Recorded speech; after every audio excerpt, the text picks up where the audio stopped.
Selamat siang, Ibu.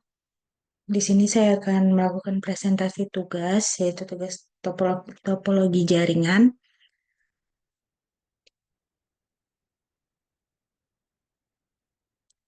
Yang pertama itu ada, di sini kita akan mengetahui apa sih itu topologi jaringan. Topologi jaringan itu adalah metode atau cara untuk menghubungkan komputer dan perangkat lainnya dalam suatu jaringan. Topologi ini tuh bisa bersifat fisik maupun logis. Selanjutnya di sini apa sih tujuan kita mempelajari topologi jaringan itu? Yang pertama itu menentukan efisiensi jaringan, yang kedua memudahkan perencanaan dan pengembangan jaringan, yang ketiga memahami alur komunikasi data, dan yang terakhir itu mengoptimalkan biaya instalasi dan perawatan. Selanjutnya di sini ada jenis-jenis topologi jaringan, yang dimana jenisnya ini ada 6. Yang pertama itu topologi bus, yang kedua topologi star, yang ketiga topologi ring, yang keempat topologi mesh, yang kelima topologi tree, dan yang terakhir itu topologi hybrid. Selanjutnya kita akan membahas tentang topologi jenis-jenis topologi ini. Yang pertama kita bahas dulu tentang topologi bus, yang dimana topologi bus ini eh, pada topologi ini, semua sentral dihubungkan secara langsung pada medium transmisi dengan konfigurasi yang disebut bus. Transmisi sinyal dari suatu sentral tidak dialirkan secara bersamaan dalam dua arah menggunakan kabel koaksial, atau bisa kita bilang di sini ciri utamanya itu semua perangkat terhubung ke satu kabel utama atau bisa disebut dengan backbone. Adapun kelebihan dari topologi bus ini, yang pertama itu instalasi sederhana dan biayanya murah. Dan yang kedua ini cocok untuk jaringan kecil. Dan adapun kekurangan dari topologi bus ini, yang pertama itu jika ada kabel utama yang rusak, maka semua jaringan itu bisa terganggu. Dan yang kedua itu sulit melacak keberadaan di mana sumber masalah pada topologi jaringannya.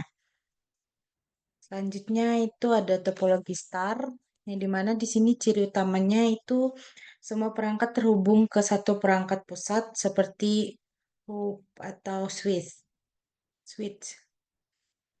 Adapun kelebihan dari topologi star ini, yang pertama itu mudah ditambah atau dikurangi node.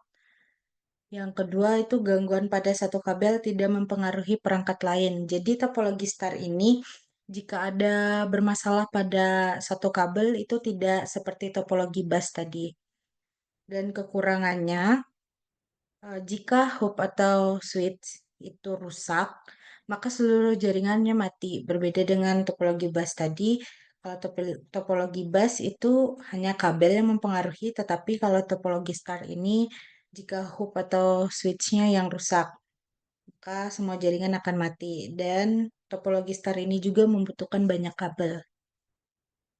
Selanjutnya itu ada topologi ring, yang dimana topologi ring ini ciri utamanya yaitu adalah perangkat membentuk lingkaran tertutup.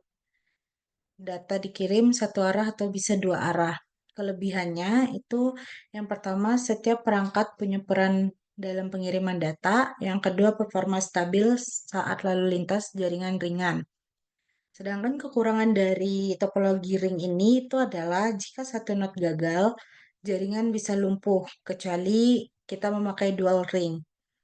Dan yang selain itu juga kekurangan dari topologi ring ini itu sulit menambah atau menghapus perangkat. Selanjutnya ada topologi mesh. Ciri utama dari topologi mesh ini, setiap perangkat terhubung langsung dengan perangkat lainnya. Kelebihannya yaitu redundansi tinggi atau jalur cadangannya banyak, koneksi sangat andal dan aman. Sedangkan kekurangan dari topologi mesh ini yaitu biaya tinggi dan instalasi kompleks, serta boros kabel dan port. Selanjutnya itu ada topologi tree, yang dimana ciri utamanya ini adalah gabungan antara topologi star dan bus. Kelebihan dari topologi tree ini yaitu topologi ini tuh terstruktur dan mudah dikembangkan. Selain itu juga cocok untuk jaringan berskala besar seperti kampus atau sekolah. Kekurangan dari topologi jaringan ini, jika backbone-nya terganggu, semua cabang bisa terpengaruh dan pengelolaannya cukup rumit. Selanjutnya, yang terakhir itu topologi hybrid, yang dimana ciri utama dari topologi ini adalah kombinasi dari dua atau lebih topologi dasar, misalnya star dan ring. Kelebihan dari topologi ini fleksibel sesuai kebutuhan dan bisa menyesuaikan struktur dengan skala besar atau kompleks. Kekurangan dari topologi ini yaitu mahal dalam instalasi dan maintenance, dan juga konfigurasi dan manajemennya bisa rumit. Jadi kesimpulan dari PPT saya hari ini itu adalah kita harus memilih topologi itu sesuai kebutuhan jaringan. Dan di sini juga tidak ada topologi yang sempurna, pastinya kekurangan dan kelebihan dari topologi masing-masing itu melengkapi topologinya.